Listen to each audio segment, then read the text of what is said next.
You're good to go when you're ready, Jennifer.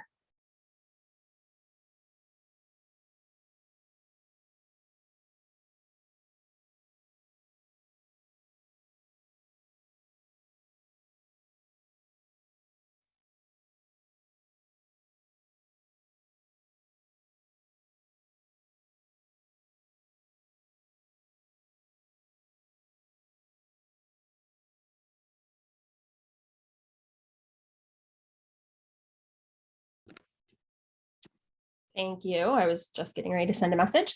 Good morning, everyone. Thank you for being with us today for the winter 2022 security information security workshop. I wanted to bring greetings from the Technology Center as the new executive director, and thank you all for your participation in our workshop and welcome your engagement going forward. The Tech Center is gearing up to celebrate 25 years of supporting the colleges and our students. And as we look ahead, we also look back and see the trends that we've had to try to stay ahead of that we couldn't have guessed would exist any number of years ago. So we welcome your participation in our activities as the Tech Center as a whole, and look forward to partnering with you going forward to try and make sure that we're combating bad actors who are trying to take advantage of our system and our financial aid dollars to the detriment of our actual real students. So as we move forward today, the topics that we are touching upon, not only are they general topics, but they also point to places where the Technology Center can support you and your colleagues in what you may be facing locally, as Aamir will touch on later this afternoon. And I welcome that partnership. I welcome you reaching out to me directly if you have concerns or questions about the security stance of the Technology Center or how we might assist you. Reach out to Aamir and his team for the same. We're happy to help. And if you have feedback, if you have ideas, other things that we may want to look at beyond what we've touched on today, please reach out directly. And we are happy to assist you as much as we can and to learn from what you're seeing locally as well. We want to make sure that what you colleges are experiencing is being translated into what we are offering as the security center to the system as a whole, so we can learn from each other and take that to a broad place and a more successful place in terms of our services to our students and their support. So with that, I want to thank you all again for being here today, and I will turn it over to Aamir and his team for what is definitely going to be a great session. Good morning, everyone. Again, welcome from our security team and all the speakers today for the Winter Workshop 2022. Happy New Year to everyone. We are honored to have your presence, and we will try to do our best to do justice of the valuable time you have given to us by attending this workshop. So we have a great presentation lineup. I'm going to go first. I'm going to talk about ransomware, and then following that will be Stefan Heath. Then we have Splunk, social engineering, and then we have Microsoft security model. Then we have incident response and SSL certification, and Esperion to end with. So these topics will give you education guidance and training in the cybersecurity arena that you can use to better the security posture on your day-to-day basis. Having said that, if I can share my screen, Cindy, I'll start my presentation.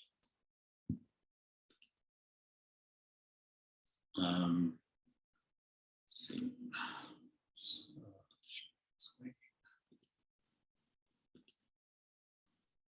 Everyone can see my presentation? Yes. Good to go. Cindy, I'm good to, you can see my slides? Yes, I'm assuming. Okay. Yes, sorry about that. No problem. Yeah, we've got them in there. All right, thanks. All right, so ransomware, I'm sure some might heard this term.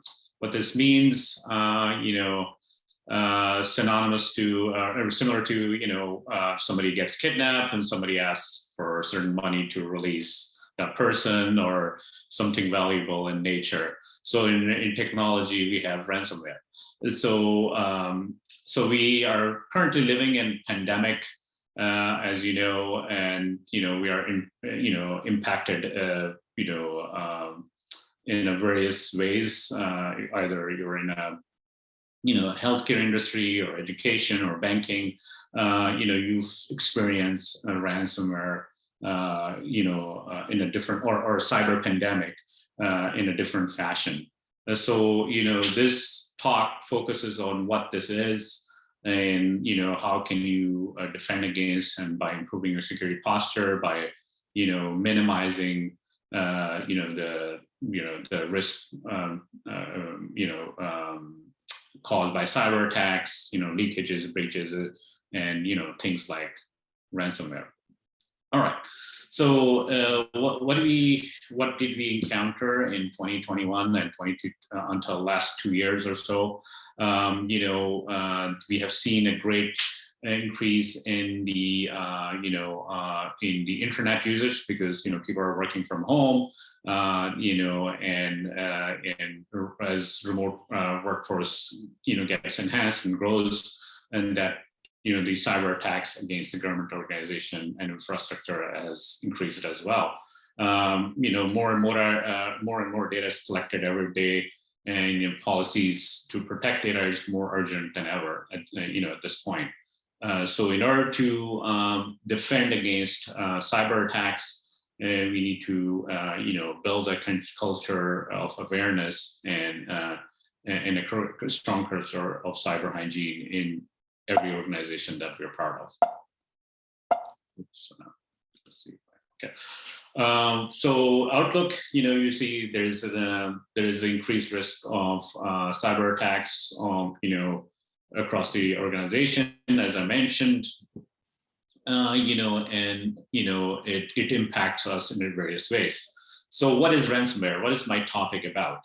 So ransomware is basically is a category of a malware, and that where that encrypts data on your environment or your computers or on your systems until a ransom is paid to the attacker. So they're motivated to encrypt your data and make it not available until you pay them some money.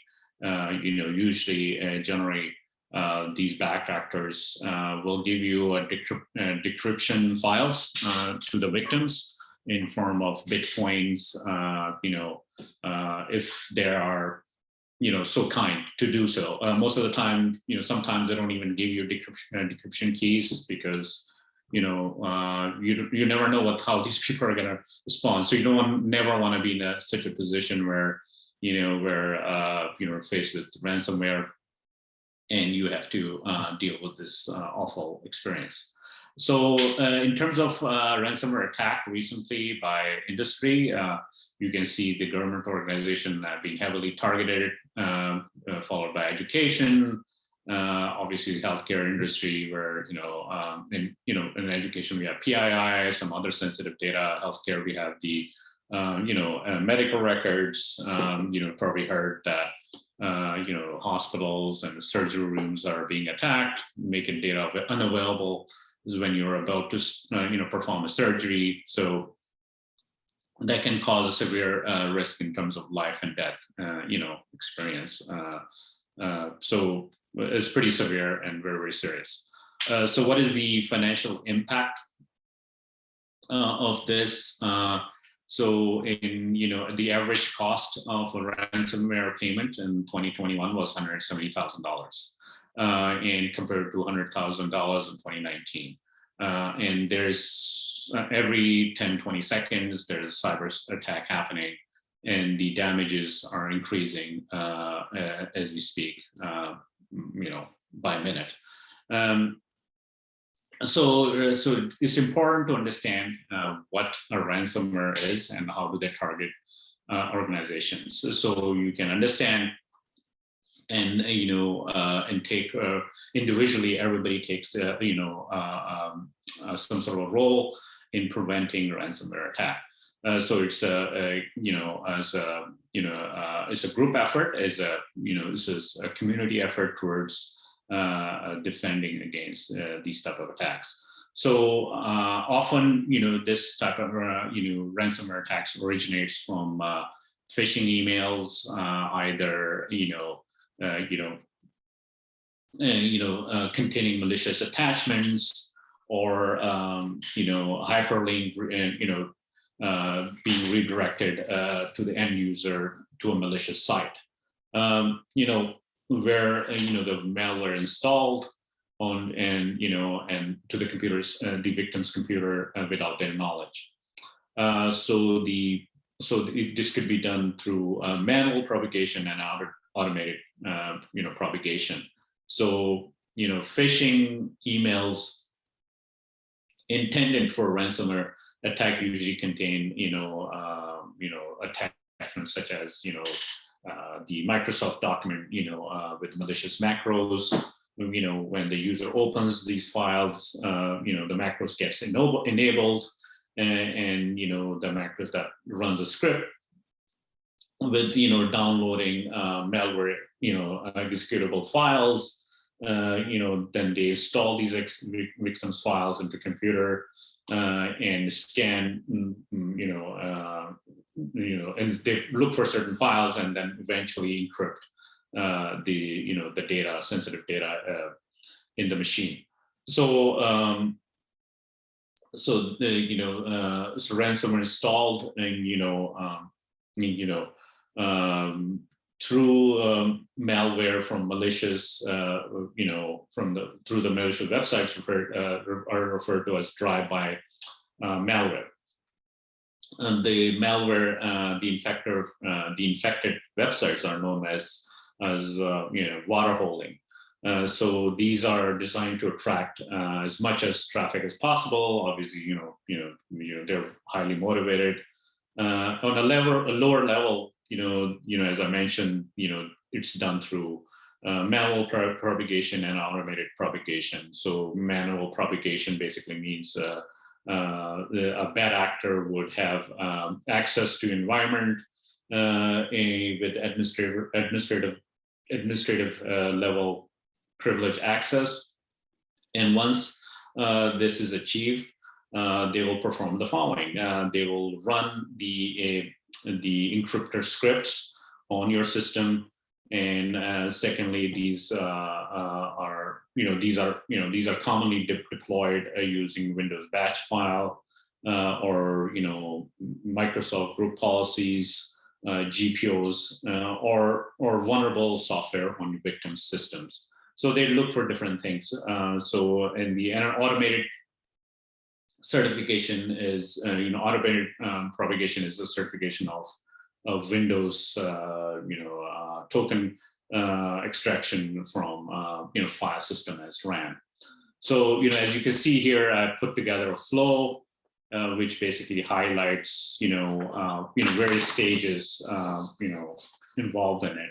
So as you can see, malicious software downloads and originated from starting from a phishing email. Then once it's depending on the BIOS of the system, replaces the file system, and attackers armed. Then they spread the infection by scanning the internal network for ingress points, and try to steal credentials and create lateral movements. Once that happens, malware is deployed. The payload is deployed and will destroy the payload will destroy then the files from the network, leaving the only encrypted copies of the infected programs in that perpetually reactive payload. So then that makes the file attack successful. The infected systems are encrypted with AES or other encryption. And then after that, obviously, victims are asked for payment in forms of Bitcoin, and they desire money. Otherwise, they will destroy data or never give it to you. So these are, basic high-level overview of how the flow of ransomware works. So let me see if there's something here. All right. So attack vectors. So how do they, attack the organization? So usually what they do is the bad actors, small or medium-sized companies, are being targeted by using attacks such as RDP as an entry point, and larger organizations are more likely to be targeted using phishing. So the most common ways they use this is RDP or phishing. So since the coronavirus began, the RDP and VPN has been skyrocketed. And so, as you know, they're saying, according to some statistics, RDP usage is 41% up. Enterprise VPN uses 33% up. As you can imagine, their remote working has become more and more popular, and this introduces different type of attack vectors. So looking into what type of ransomwares are there, there is a various type, and they do various. The ultimate goal is to enrich themselves, obviously, and financial gain. So that you can see there's many type of ransomware out there, and they do different things, and then they have certain market share in the industries, the most popular being Sodinokibi and Conti, Evadon, and Hello Kitty or Ryuko. You probably guys have heard about some of them. So they change based on what's happening in the industry. But right now things like Sodinokibi is the winner in terms of ransomware. So looking at some of the ransomware, how people use them to effectively infect the environment and make this attack happen.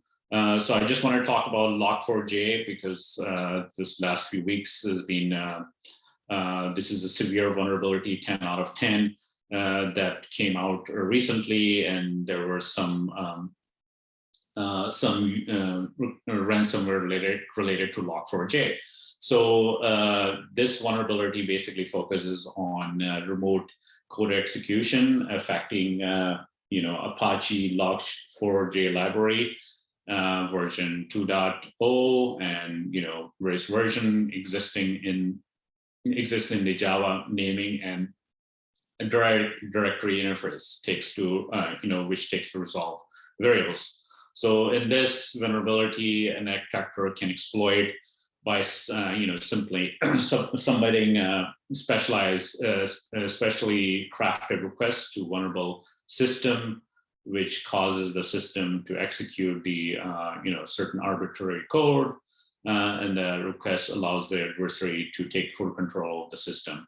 So, and then adversary can steal information, launch a ransomware attack, or conduct any type of activity. So if your environment has not been scanned for Log4j, we strongly recommend you scan and patch them to the latest version that's available.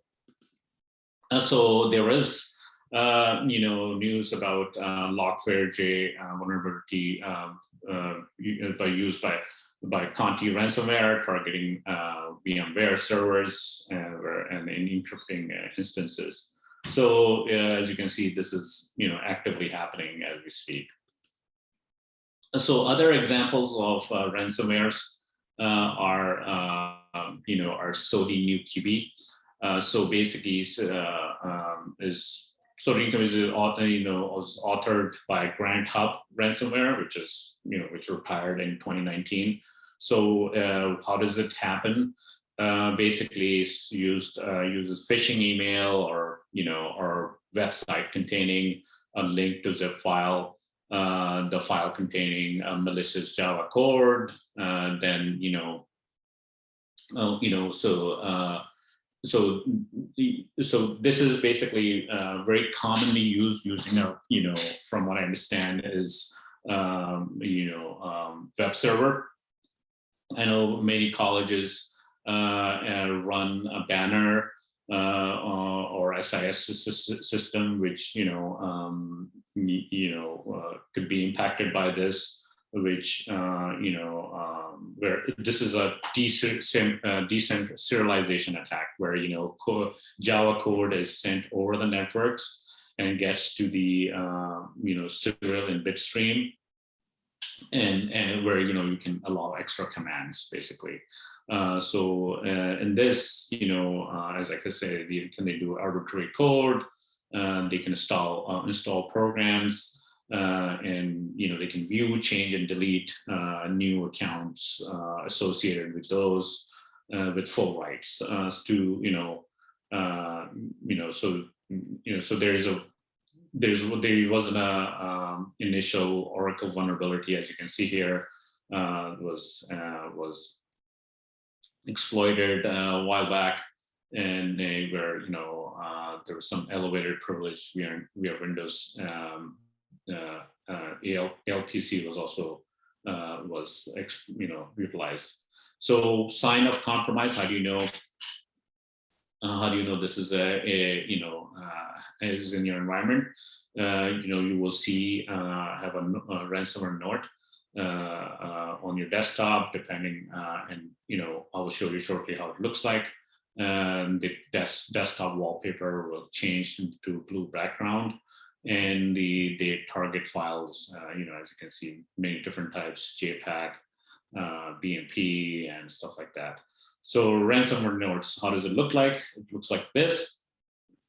After a victim opens a malicious zip file, so the Nikobi in the background runs the, it changes the blue wallpaper to blue, and this opens a notepad, and the notepad explains that system has been encrypted, files have been encrypted, instructions are provided to unlock these files.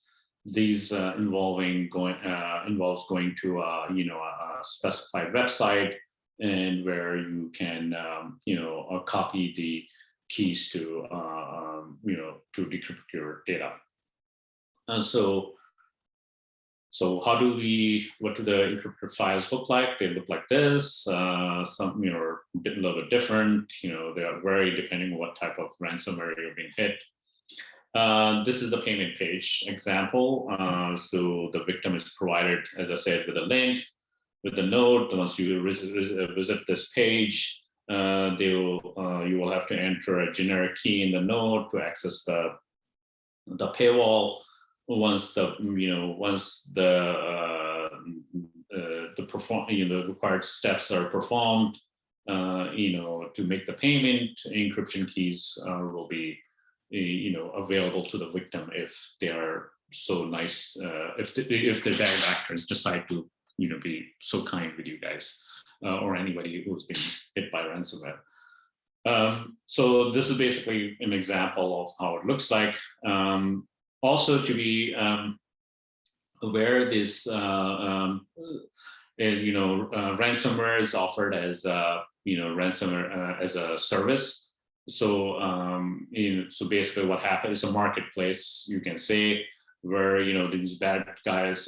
Consider an example: if I was to rob a bank and has a high security or certain things. So I would need somebody who knows how to open the safe, somebody who's an expert in computers. There's different type of people get together to do a certain type of do the robbery. So similarly, these bad actors have some specialty. Some will have a script, some will have a program, and some will have access to the network, and they work together to do their malicious activity.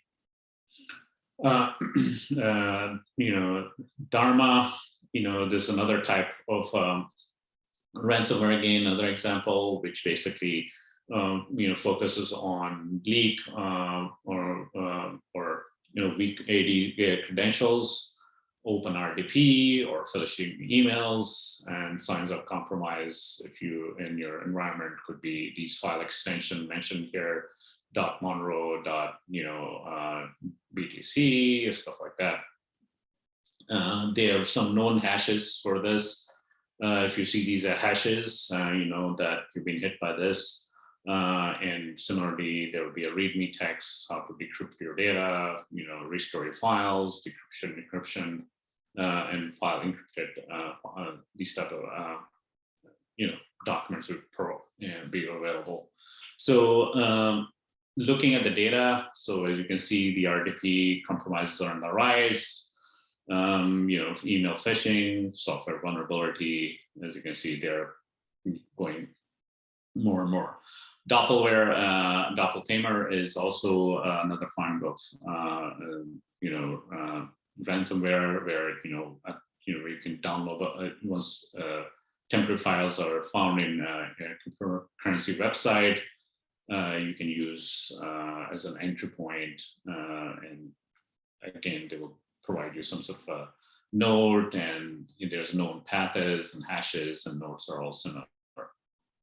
So I just wanted to provide some examples of these, you know, so you guys have some idea of how these things work.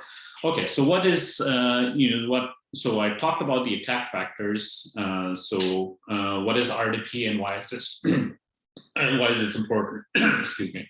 So RDP stands for Remote Desktop Protocol. So this protocol was developed by Microsoft, released in the early 90s, part of Windows NT. Platform enables end user to access computer from another location. If left open to the internet, hacker can get access direct to the remote server. Attacker can, you know, often scan for these ports, 3389, for example, and you know, they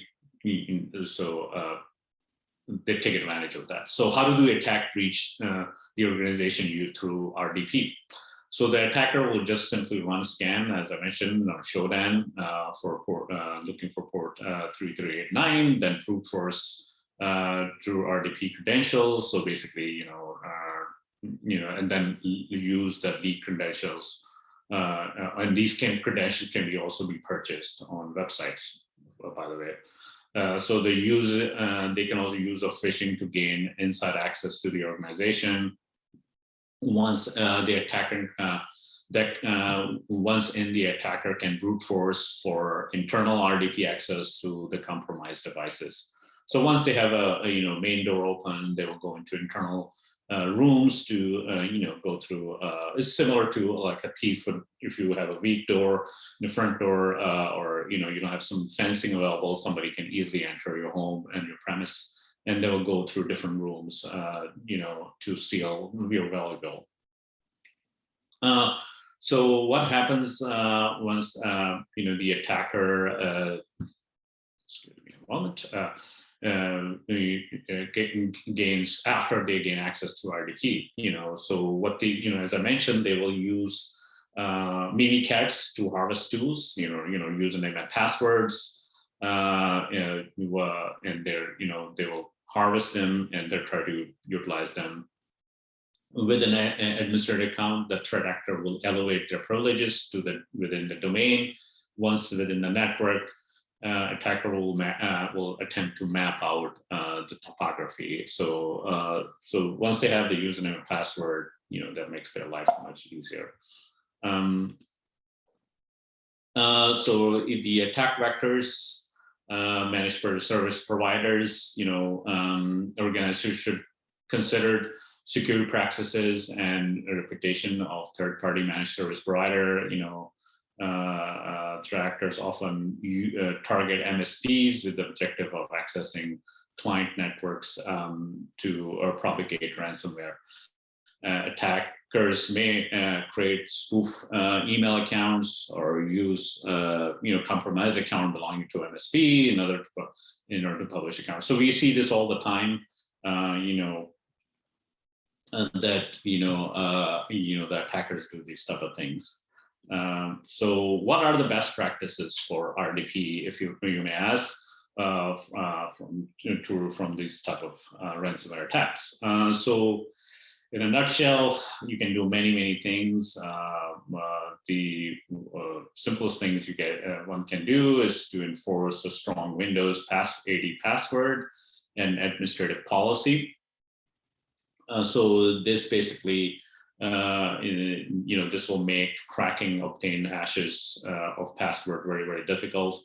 Will prevent direct access to the campus resources.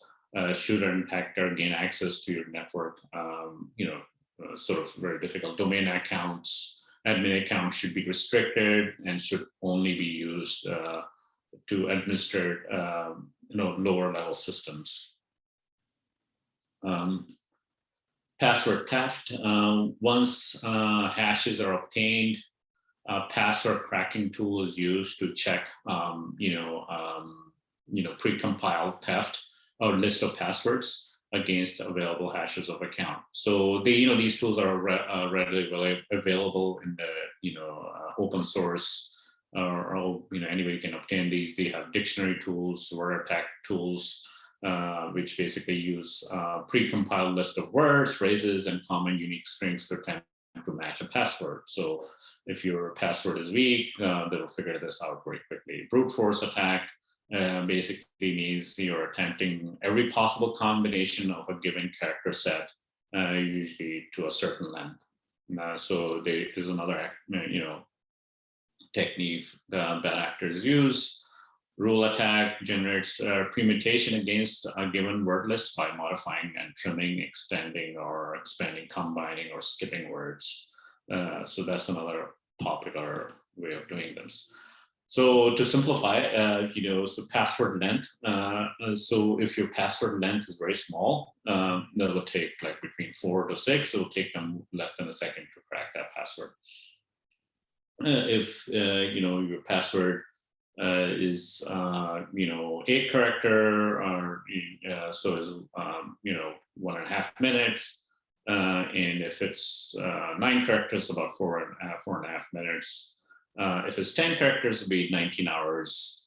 And 11 characters, it's less than a year, I guess. And so 12 characters, still 1.5 years.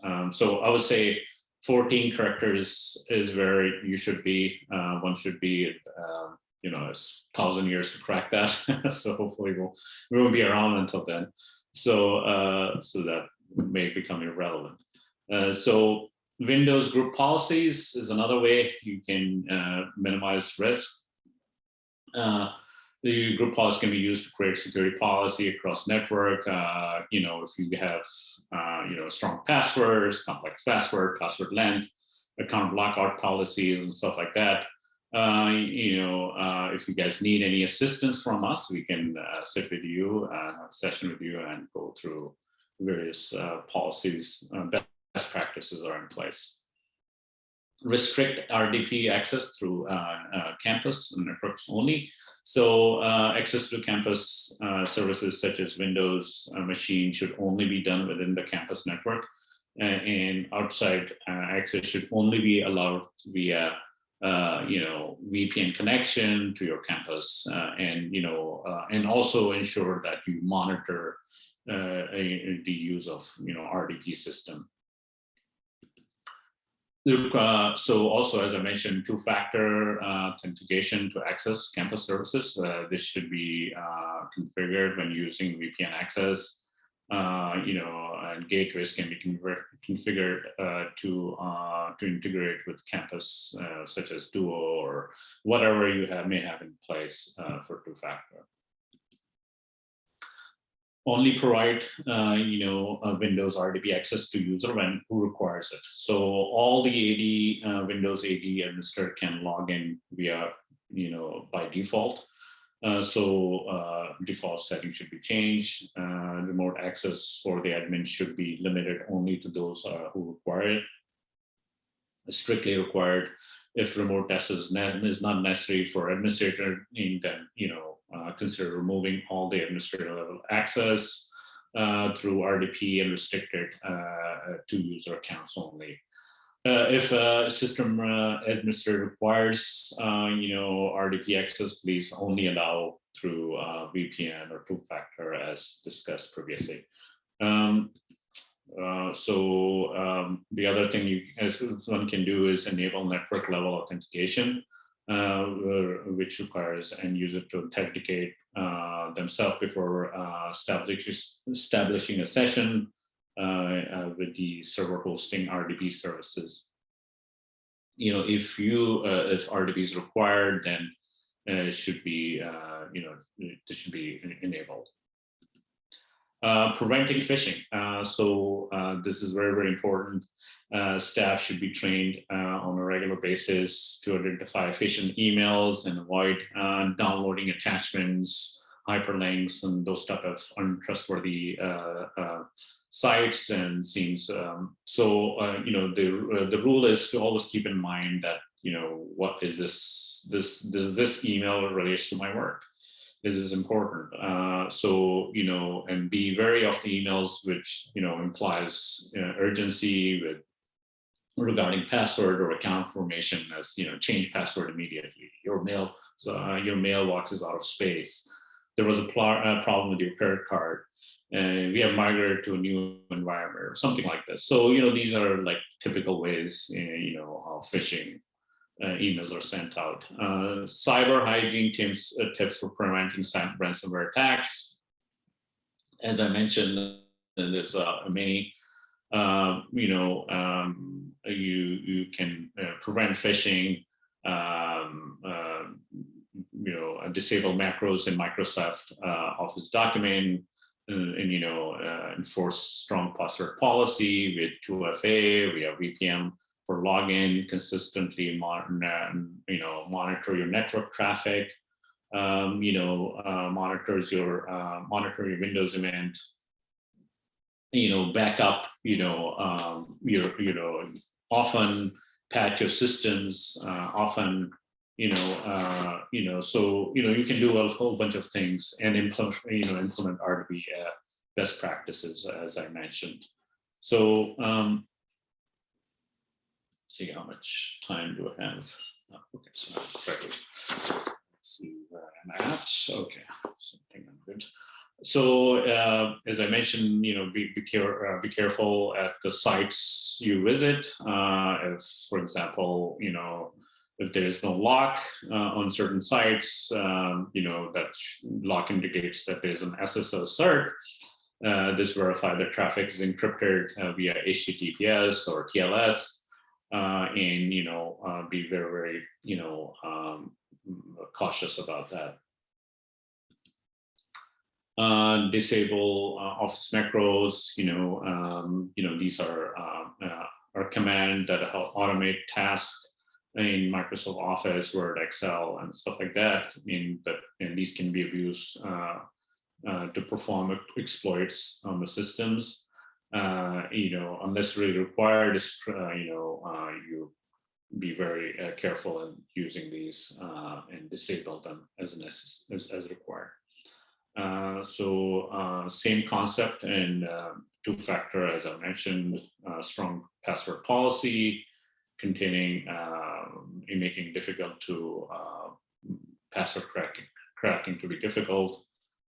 This will in turn make access to Windows accounts more and more difficult for the attackers. Backups are important assets, so backup critical assets, as often possible.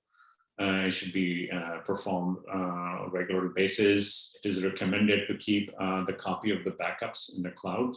On-prem backups can be infected and during the attack. So if you have a backup in a secure location, you have a better chance of recovering that. As I mentioned, constantly monitor traffic. You discover unusual traffic on your network, and if you discover that, it can lead to early detection of ransomware. Monitor net flow or packet flow as where possible. Windows monitoring, so please use a SIM if you can, whatever mechanism you have, recommended SIM tool. We also have a Splunk tool that we offer free of charge, 20 gig per day currently. So if you're interested in, please reach out to us. We can always implement that for you. Let's see, am I doing up time? any questions here? All right, so I'll answer these questions towards the end. I'm just trying to finish this up. Regularly patch software systems. So latest software updates from vendors generally address security vulnerability.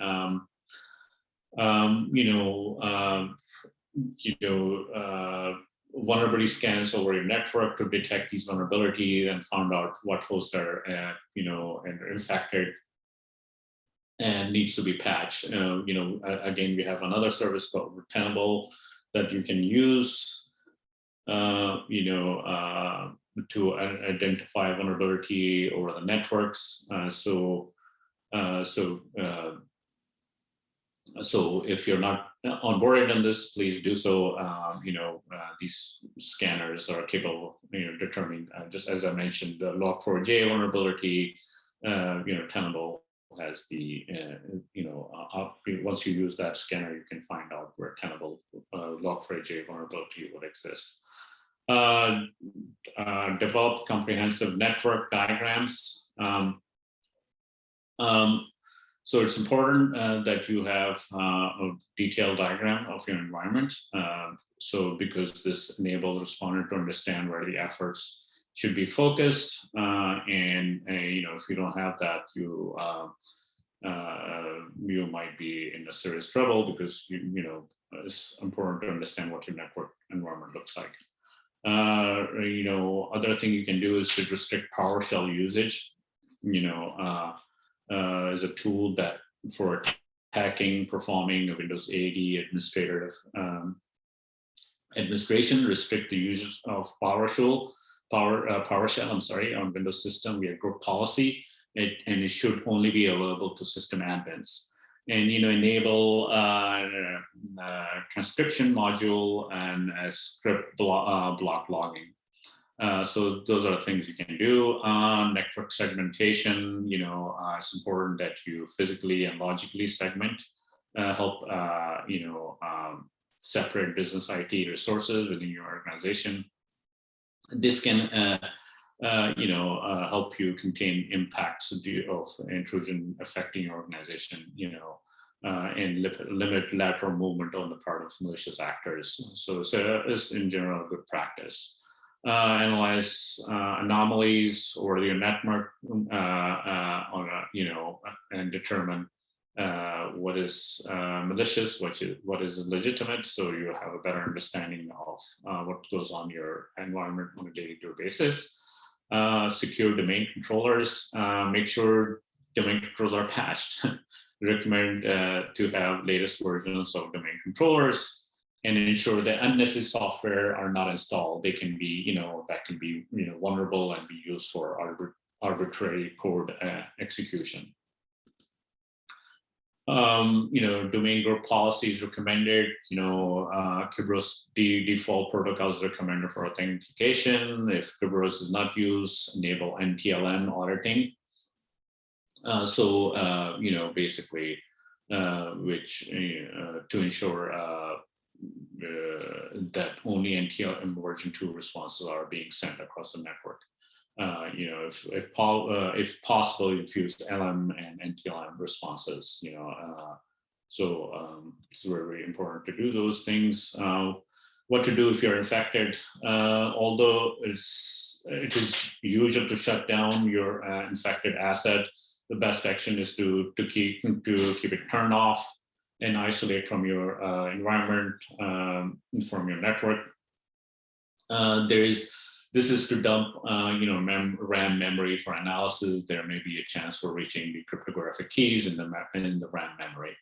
This is also to collect and protect evidence and the ransomware encryption keys where possible. Phishing testing. So we are recently also started some phishing testing. If you're interested, we can do a customized pen test for you, phishing assessment for you, where we can build campaigns and stuff, and it's gone pretty well so far. So if you're interested, please reach out to us, and we can help you out in that. Penetration testing. We have done greatly with penetration testing. Is one of the most popular thing we do. So what have we found? We have found that critical. There's a lot of critical systems which there were unpatched, which leads to Windows server remote code execution, web logic servers, deserialization attacks. As I mentioned previously,